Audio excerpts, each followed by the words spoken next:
سؤال يا جماعه بجد، هو ازاي مرتضى منصور كان مدورها بجد يعني؟ اه والله يعني لما ساب النادي ما كانش اصلا في نادي في الزمالك خالص. فهو عامل نادي جديد، يعتبر عامل ملاعب تدريب، عامل نادي اجتماعي، جاب لعيبه، كان عامل ست ديون على الزمالك. كل دوت، وفي نفس الوقت وصلنا نهائي دوري ابطال مرتين، خدنا الكونفدراليه، خدنا كذا دوري، خدنا كذا كاس، وصلنا نهائي الدوري المصري السعودي على حساب الهلال السعودي، وكسبناهم هناك في السعوديه. يعني خدنا معاه كل سنه كان فيه بطوله او بطولتين، وكل ده كان عمال يسد ديون. طبعا عليه علامه استفهام، دخلنا في فشاك كده، كان عمالين نتخانق مع طوب الارض. مش هقول لك ده حلو، طبعا وحش، بس على الاقل كان قوي، كان قوي. واحنا في مصر هنا بنحب القوي وبنخاف من القوي. من الاخر، انت عشان تاخد حقك في الزمالك بالذات لازم تكون قوي من الاخر. حسين لبيب بقى على الناحيه التانيه، اول مشكله تقابلنا وقفنا ضلبنا مستنيين ارض يا عالم هتيجي او مش هتيجي، مش عارفين نحل اللي بعديها، مش عارفين نحل في اي حاجه.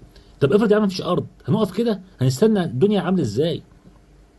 هتضلم واقفين مستنيين بقى الارض، لو ما جاتش خلاص كده النادي هيقفل.